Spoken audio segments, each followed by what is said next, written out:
Ora, sejam muito bem-vindos então a esta videoconferência que foi preparada por nós, aqui para a nossa atividade sobre fotografia desportiva, no âmbito da disciplina de fotografia, o módulo fotografia desportiva.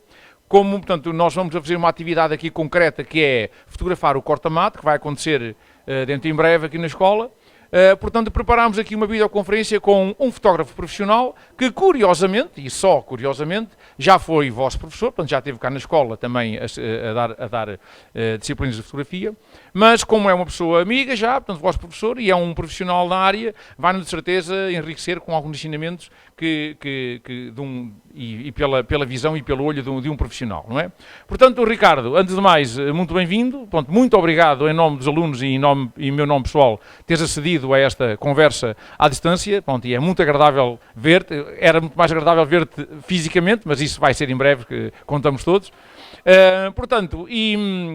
Depois desses agradecimentos, outros alunos já os conheces, já fosses professor deles.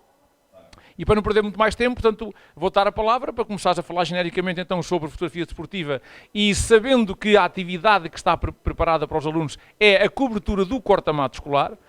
Portanto, se fores para o lado mais sem esqueceres que estamos a falar de atletismo, digamos assim, não é? Mas falando um bocadinho de fotografia esportiva de âmbito geral, quando tu achares que estejas mais ou menos as coisas mais ou menos ditas, passamos a uma parte de perguntas e respostas e será este mais ou menos o âmbito da nossa videoconferência, está bem? Força, companheiro. Olha, antes de mais nada quero agradecer e quero dizer que é com muita alegria que vos estou a ver a todos. E poder partilhar um pouco da minha experiência em prol do vosso desenvolvimento e da vossa capacidade profissional. Bom, fotografia desportiva. A fotografia desportiva não é mais do que qualquer outro tipo de fotografia. Ou seja, a fotografia basicamente é um meio, um médium de registro, não é? E de documentação de qualquer coisa. Não é? Neste caso é muito específico porque é a fotografia desportiva. A fotografia desportiva pode ser encarada de duas maneiras. Pode ser encarada apenas como um evento, como registro de quem chega primeiro à meta, ok? E que é um registro apenas noticioso, apenas que informa ou justifica quem é que chegou à frente. É quase como se fosse um cunho. A fotografia serve quase como se fosse um cunho de autentificação que foi o indivíduo A que chegou ali, acompanhado do texto, ou não interessa, mas também pode ser uma fotografia muito mais abrangente do que apenas isso. Pode ser uma fotografia num percurso quase documental do que é que aconteceu durante esse percurso. Vou-me centrar muito mais na fotografia para o corta-mato, porque acho que é aquilo que vos vai interessar muito mais. Posso falar também de outras atividades, mas vou falar mais sobre o corta-mato, que é aquilo que vos vai ser útil. Ora bem, a fotografia desportiva, num registro mais documental, como todas as outras fotografias, ou todos os outros campos da fotografia, o que vai fazer é marcar um princípio, um meio e um fim. Ora bem, como o corta-mato tem um percurso linear em que começa em A, passa por B e acaba em C, os fotógrafos nunca têm a possibilidade de fazer o acompanhamento total da prova. Deixa-me só dizer que é um circuito. É um circuito. Os alunos vão passar, os atletas vão passar várias vezes no mesmo sítio, a não ser os de iniciação que só fazem uma volta, mas percebes? É um circuito. É um circuito. Pronto, então sendo um circuito ainda se torna mais fácil. O que acontece é que a prova tem uma duração, não é? E o que conta, pelo menos eu acho muito mais interessante fazer um registro documental, uma vez que vocês vão estar a trabalhar com a própria escola, é fazerem o percurso, ou seja, o princípio, o meio e o fim. E nesse caso pode ser feito um trabalho em colaboração com vários fotógrafos, em que cada um deles fica num ponto estratégico que vocês deverão conhecer qual o percurso e tentar identificar quais os sítios de maior importância. Sei lá, imaginem, por exemplo, que existe num corta-mato, imaginem que existe, por exemplo, uma vala, que eles têm que passar a vala. Ora, logo isso aí será um sítio propício para boas fotografias e um local que mostra uma diferença de obstáculos. Ok? Pronto. E então, como eu estava a dizer, pode ser feito em equipa, o que se torna o trabalho muito mais fácil, ou seja, cada um escolhe um local e trabalha a partir desse local, ou então o fotógrafo, se estiver a trabalhar individualmente, vai ter que perceber se consegue fazer o princípio, o meio e o fim e com que tempo. Portanto, isto é tudo uma questão de gestão, não é mais do que isso, é uma questão apenas de gestão. Ou seja, imaginando que a prova demora 15 minutos e que vocês sabem, eles dão 3 voltas, o que é que vocês sabem? Sabem que a partida têm que a fazer, como é evidente, sabem que quando eles fizerem quando chegarem ao fim da primeira volta, vocês vão ter que estar a meio do percurso ou próximo, não é? E vocês já sabem que também vão ter que fazer contas que quando o primeiro a chegar à meta, a finalizar a meta, vocês vão ter que estar lá para fazer o registro. Isto seria quase que uma cobertura completa do percurso. Agora, além disso, além do próprio percurso em si, existe muito mais coisas para além disso, que é, por exemplo, a chegada dos atletas antes da prova, os aquecimentos, quem são as equipas que os estão a apoiar, neste caso os professores, que tipo de aquecimentos é que eles fazem. Portanto, é basicamente estarem atentos e alerta, quase que a contar uma história visualmente. Imaginem que ou seja, desculpa, portanto, há nisto sempre algo de fotoreportagem também. Sempre, sempre. A fotoreportagem é um processo fotográfico, como é o documental. A diferença que existe é que a fotoreportagem é muito mais leve, não é? Muitas vezes não é tão profunda quanto isso, não é? E serve exatamente para a notícia, ou seja, para ser publicado nos órgãos de comunicação social. Neste caso, é um trabalho documental, porque vai ficar na posse da escola ou de um outro organismo qualquer e que vai estar com a função de documentar. Existe uma ligeira diferença entre a fotoreportagem e a fotografia documental, neste sentido em que a fotoreportagem serve precisamente para os órgãos de comunicação social, ou seja, revistas, jornais, seja o que for, e é um trabalho que muitas das vezes é feito em cima do acontecimento, ou não existe poderá existir um tratamento prévio, poderá existir uma investigação, mas a função dele é para ser publicado em órgãos de comunicação social. A fotografia documental, como o próprio nome diz, é mais a documentação, o registro, do que daquele acontecimento.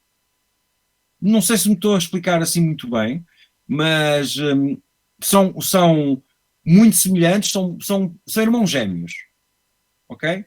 São irmãos gêmeos, só que dedica-se mais à informação, ou seja, aos meios de comunicação social, à imprensa, e o outro dedica-se mais ao registro, até que as preocupações, por vezes, não são as mesmas. Desculpa, qual é que se dedica mais ao registro? O registro dedica-se mais à fotografia documental. Exatamente. Ok? Pronto, é muito mais exaustivo. Uhum. É fácil de vocês perceberem que, por exemplo, num jornal desportivo, vamos falar de uma coisa que é muito mais visível, que é o futebol, não é? Quando sai para a imprensa um trabalho qualquer sobre um jogo qualquer ou sobre um treino, em regra aparece 1, 2 fotografias, ok? Não existe um princípio, meio e fim na história. A história é contada basicamente através das palavras. A imagem ali serve como um suporte, ok? Enquanto que no registro documental é precisamente o contrário. funciona muito mais a imagem do que propriamente o texto. Pronto. E então tem que ser uma coisa muito mais densa, muito mais pensada, muito mais exaustiva. Mas atenção, que o exaustivo não quer dizer que seja grande quantidade. O que tem a ver é com a forma como vocês trabalham a imagem, a forma como vocês captam a imagem. Até podem fazer 1000 imagens em 2 horas, não é? Mas dessas 1000 imagens, depois terá que ser feita uma edição. Não se esqueçam que a edição nada tem a ver com a pós-produção. A edição é a escolha, a seleção, a construção da história, não é? E podem só ficar 4 imagens. Tudo depende daquilo que é o vosso trabalho, claro, porque há trabalhos que são elaborados e que não conseguem chegar àquilo que é pretendido, infelizmente, mas há outros que a grande quantidade de imagens apenas vai fazer maior confusão. Então tem que ser limpo toda essa confusão. E tem que ficar apenas aquelas que são realmente importantes e aquelas que realmente são elucidativas da história que se quer contar. Muito bem. Então, se calhar, é uma boa ponto, se calhar, para nós passarmos à parte mais técnica da questão.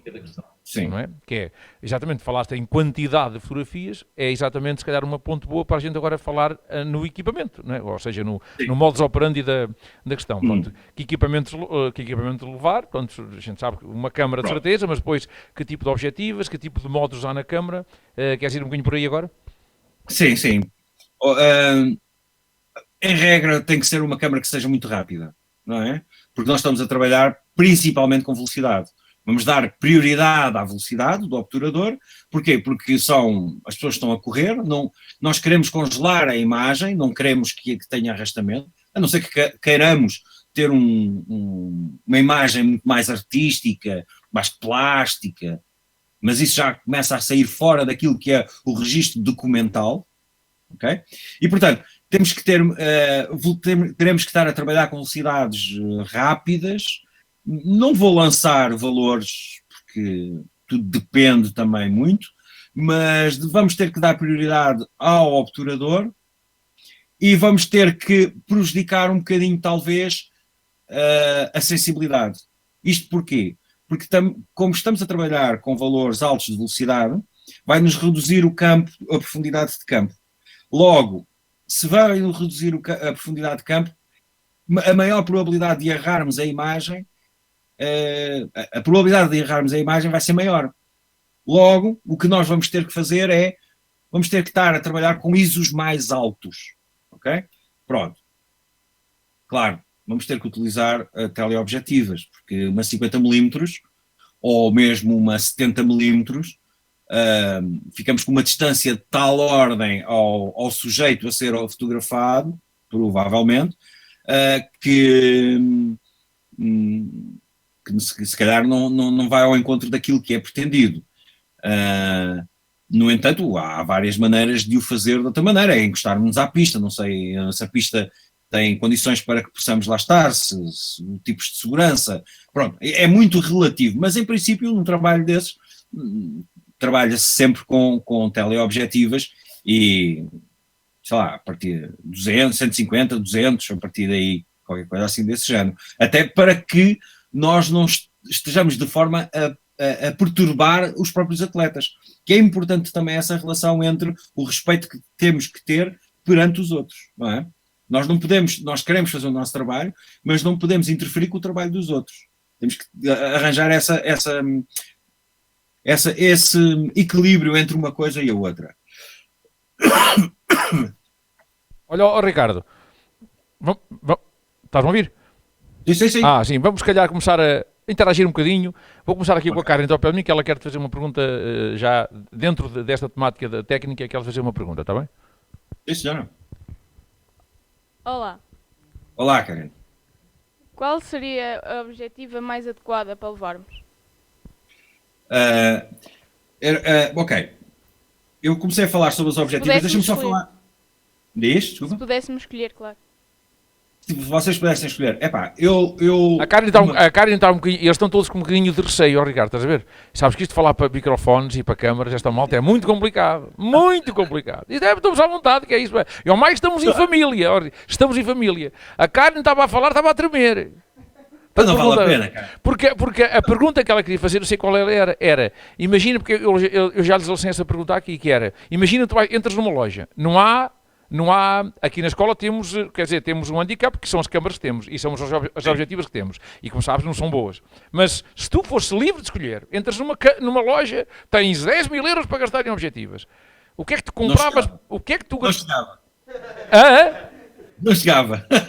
Não chegava, pois acredito. Bom, eu disse 10 mil, Não pronto. Mas pronto, o que ela queria perguntar, eu sei que era isso, que era, se pudesse escolher livremente, não sei se levarias uma, se duas, três, mas de facto, que objetivas concretas tu levavas para uma prova de corta-mato? Não, decididamente uma das coisas que eu levava era uma câmara da Canon 1DSX. Isto porquê? Porque a capacidade de disparo dela é uma coisa estrondosa. Estamos a falar de 500 euros de câmara, não é? Mais ou menos. Mais um zero. Desculpa, está bem. Ok, portanto, porquê? Porque é uma câmara que é muito rápida, é uma câmara que tem uma sensibilidade, eu posso levar a câmara até, eu espero não estar a dizer um grande disparate, mas eu tenho ideia que é até 6000 de ISO sem ruído, ok?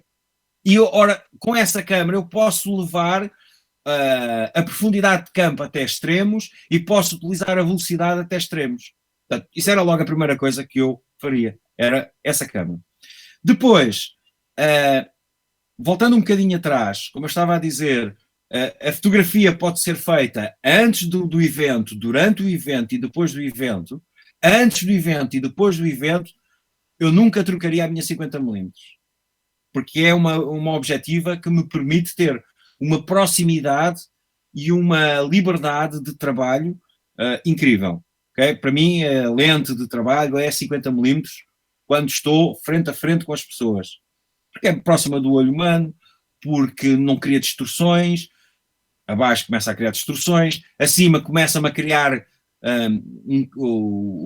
a distância focal começa a ser curta, porque uma teleobjetiva vai encurtar o campo focal. Portanto, para mim era 50mm. Depois, mesmo no corta-mato, levava uma 70-200 e levava outro corpo com outra objetiva que era uma 300. Isto porquê? Porque pode parecer que não, mas o facto de trabalhar com dois corpos faz toda a diferença, que é a capacidade de estarem a trocar entre o tempo de trocar objetivas e o tempo de pegar apenas uma câmera e pôr ao ombro ou ao olho, ou seja, como for. Não é? Portanto, existe uma grande diferença. E vocês sabem perfeitamente que 1/10 de segundo faz toda a diferença na fotografia. Ou está ou não está. 1/10 de segundo pode ser fatal. Não é?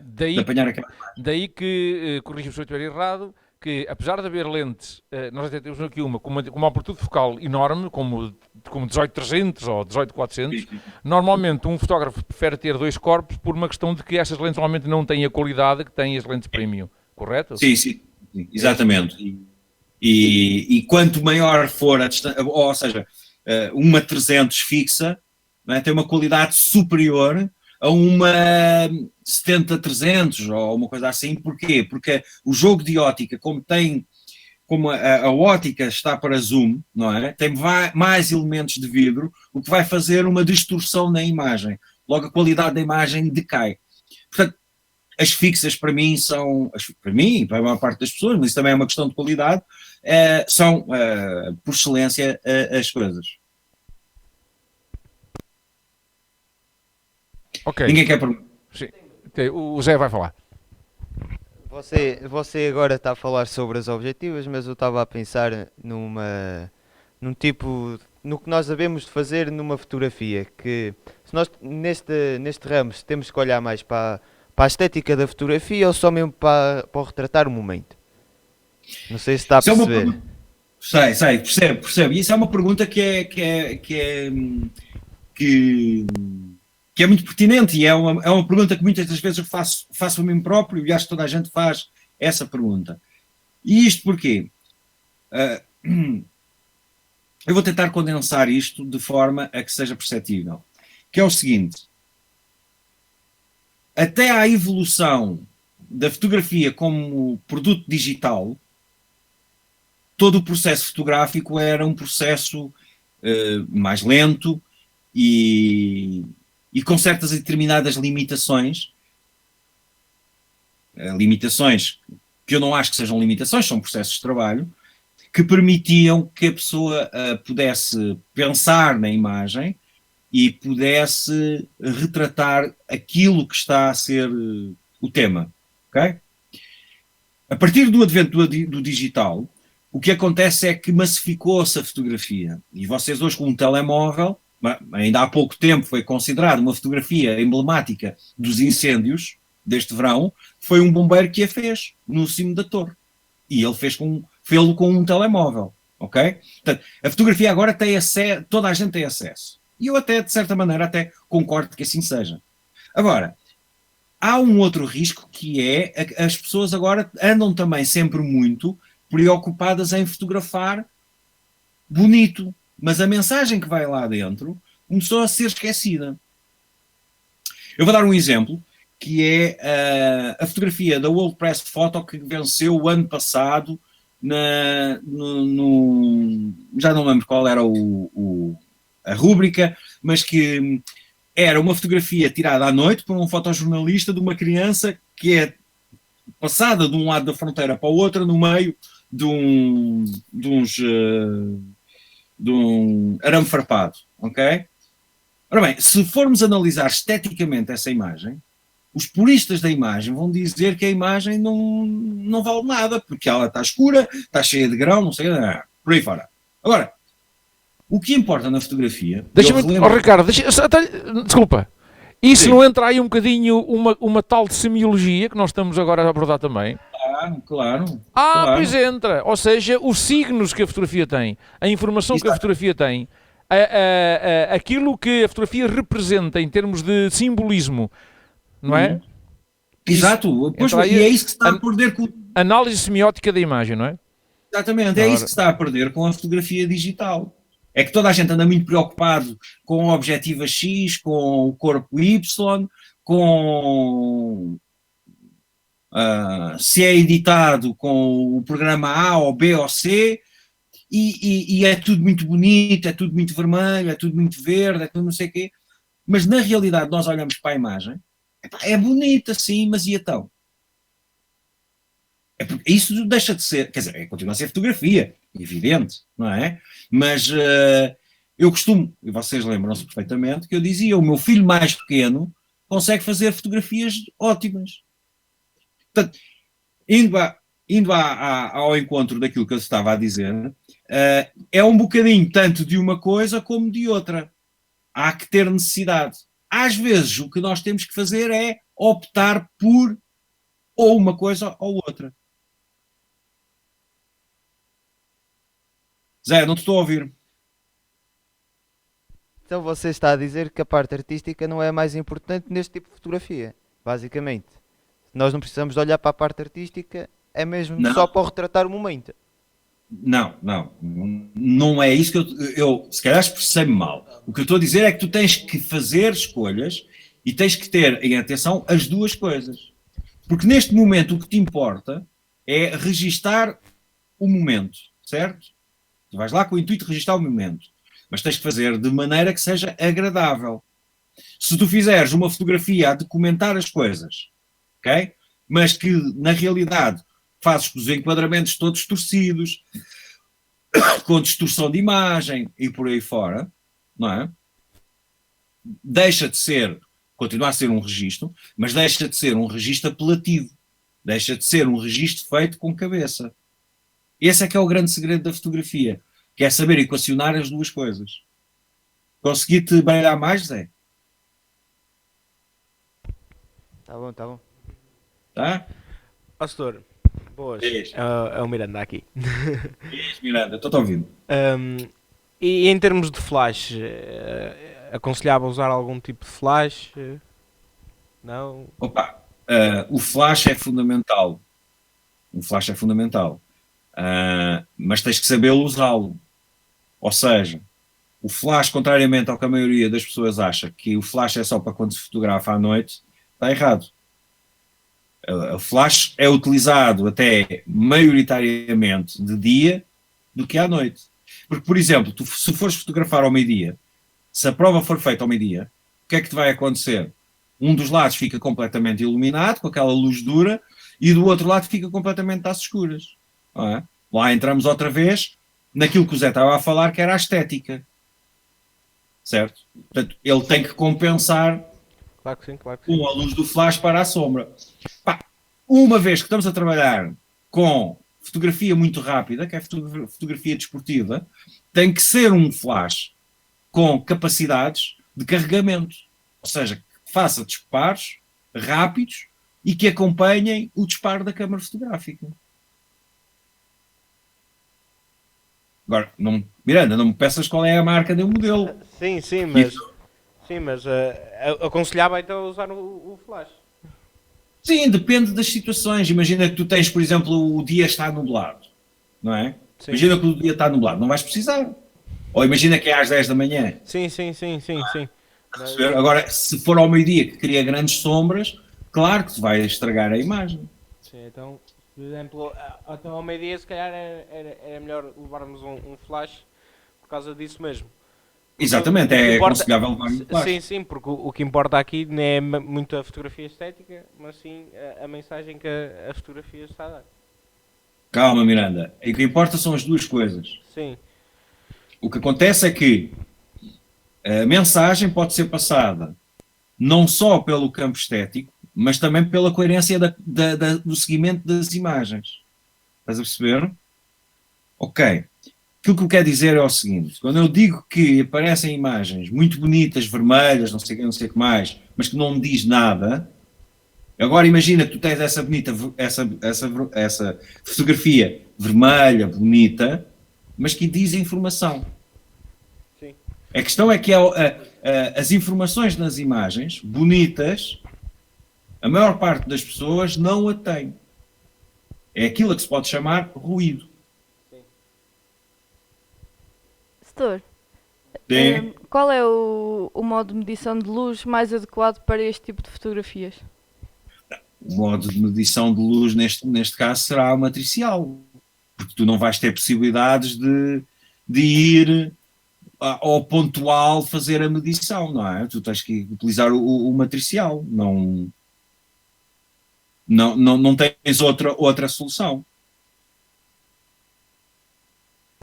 Setor, olá. Olá. E um bocado ao encontro do que o Zé disse, do impacto das fotos e da criatividade, será que um filtro polarizador ou algo assim do género conseguiria conciliar as duas coisas dentro da mesma perspectiva, dando mais cores mais vivas, chamando mais a atenção?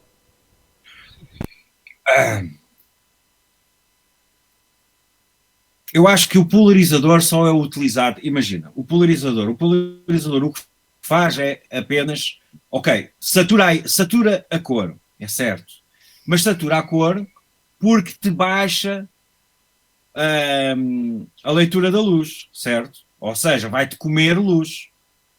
Se tu não utilizares um polarizador e baixares meio stop na tua câmera, vais buscar exatamente o mesmo que o polarizador faz. O polarizador não é utilizado para isso. O polarizador é utilizado para retirar brilhos e reflexos. Ok? Portanto, um polarizador nessa situação não te vai servir de nada. O único filtro que eu estou aqui a pensar assim rapidamente que poderias utilizar seria um filtro de densidade neutra, só para te escurecer o céu. Mais nada. Porque filtros... e depois tens mais uma agravante, que é... tu já tens problemas porque vais estar a fotografar coisas muito rápidas, certo? E vais ter que ter profundidades de campo razoáveis. Se tu vais meter um filtro, vai fazer com que o ISO ainda tenha que disparar mais para cima. Portanto, não aconselho qualquer tipo de equipamento supérfluo ou filtros que te vão cortar a luz. Além do mais, quanto mais simples, melhor. A menos trabalhos vocês têm, menos mesmo a nível de edição e de carregamento, não é? Porque vocês, é mais material que vão dar às costas, ou do saco, é independente. Ricardo, o que o Filipe está a dizer entra naquilo que a Bruna também disse. E eu tenho-lhes aqui reforçado bem que os modos de medição de luz da câmara, que é uma coisa que às vezes é um bocadinho esquecida, que faz toda a diferença. Eu tenho tendência, uma altura até falei contigo sobre isso, eu tenho uma tendência geralmente a fotografar com medição mais pontual ou mais ponderada ao centro. Portanto, na questão, e quando falas em matricial, embora eu entenda perfeitamente a tua razão, mas também não deixa de ser algo verdade quando há mistura na mesma imagem, um céu muito, muito estourado, digamos, o céu de meio-dia, como falaste. E as pessoas, os atletas, corremos aquele risco sempre de a medição matricial fazer ali o equilíbrio entre as duas luzes, o que faz com que nem haja detalhe nem numa coisa nem noutra para a foto estar equilibrada em termos de exposição. Estão-me a entender? Sim, perfeitamente. Pronto. Mas aí é que entra depois os anos de experiência, que é tu perceberes até que ponto, não é? Tu podes levar a luz mais para cima ou mais para baixo. É a mesma coisa do que, por exemplo, estás a fotografar um pano completamente branco, tu já sabes que a câmara, como aquilo é branco, a câmara o que é que vai fazer? Vai-te escurecer. Claro. Ou se estiveres a fotografar um pano completamente preto, a câmara o que vai fazer? Vai-te clarear a imagem, porque ela só lê... Ela lê por contraste, não é? Pois, se não houver contraste, fica os dois cinzentos. Pois, só lê os 17% de cinza. Claro, eu já lhes mostrei isso. Pronto. E, portanto, aí também a câmara é ótima, dá-nos os bonecos fantásticos, mas nós temos que utilizar os recursos que ela tem e adaptá-los àquilo que nós queremos, não é? Pois, daí que às vezes, para darmos um detalhe de um pormenor que queiramos, mesmo que tenhamos que para isso estourar um bocadinho o céu, por exemplo, mas às vezes temos sempre, até por exemplo em foto de arquitetura, que vamos também abordar agora daqui por uns tempos, também há essa questão, que é por exemplo, pôr mais detalhe na fachada de um prédio, mesmo com isso se estoura um bocadinho o céu. Aí entra se calhar um bocadinho mais a medição mais pontual, embora a câmara que eles têm aqui não tem medição pontual, só tem ponderado ao centro, só tem três tipos, não tem os quatro. E depois tem uma coisa que é, vocês também fotografam em RAW. Ora, ao fotografar em RAW, também em pós-produção, também podem trabalhar a imagem, não é? Baixar um bocadinho as altas luzes. Pronto. Há depois vários processos que eu não recomendo muito, porque é mais trabalho que existe. Não é? Para mim é trabalho, fotografia feita e com menos manipulação possível para não dar trabalho. Setor, tipo, nessa coisa do RAW e do JPEG, você aconselha mais o RAW ou o JPEG? Sempre o RAW. Mas a intenção também no espaço que ocupamos no cartão. Mas, José,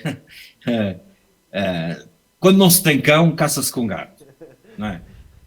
Se tu não tens espaço, tens que obrigatoriamente trabalhar com JPEG.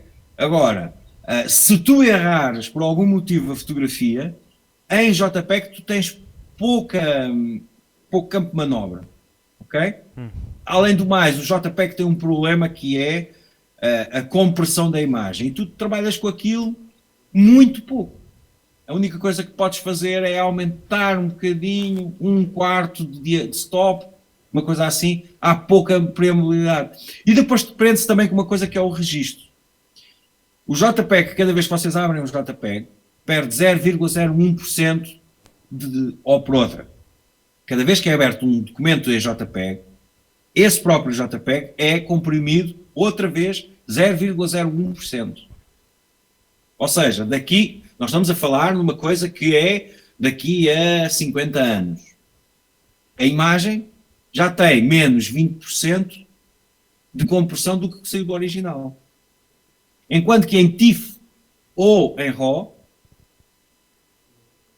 a diferença entre o TIFF e o RAW, a compressão é menor, ou seja, o TIFF faz compressão, mas não é tão comprimido, mantém sempre as mesmas características.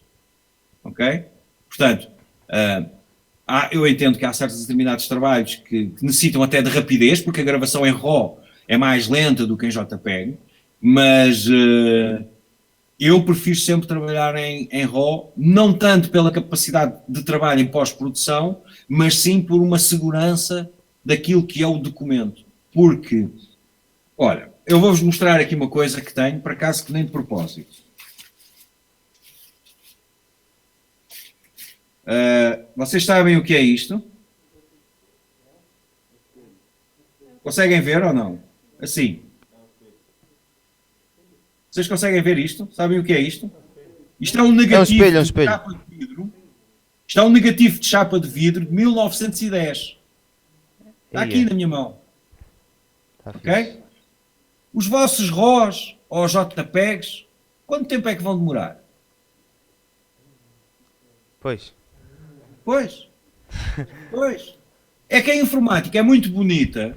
A informática é muito bonita, mas nós na realidade, os teóricos dizem que que vai durar não sei quantos anos, mas eu tenho uma prova de 110 anos. Eu tenho aqui uma prova de 110 anos. Agora, a mim preocupa-me muito, porque eu trabalho muito com a memória, não é? O meu trabalho centra-se basicamente na memória, no registro e nessas coisas todas. E a mim preocupa-me muito o que é que vai acontecer às minhas imagens daqui a 10 anos. Vocês não são desse tempo, mas o professor Paulo é, de certeza. Lembra-se que os primeiros disquetes que apareceram eram de cartão. Era um disquete de 5 1/4. Exatamente. Depois Cartão. passaram para as 3,5, já eram mais rígidas, mais pequeninas. Mas essas de 5 1/4, onde é que tu vais ler agora esses registros, se tens algum registro disso? Já não há. Até as outras, ainda se vai vendo, mas... As outras nem estão a perceber. Ok, aqui os trabalhos não acabam só quando vocês fotografam, produzem e acabou. Os trabalhos continuam lá. Claro. E é importantíssimo. Se vocês perceberem uma coisa, se vocês todos têm telemóveis, ok? Todos tiram fotografias, selfies e por aí o diabo acerta, ok? Quantos é que vocês têm fotografias de há 5 anos atrás?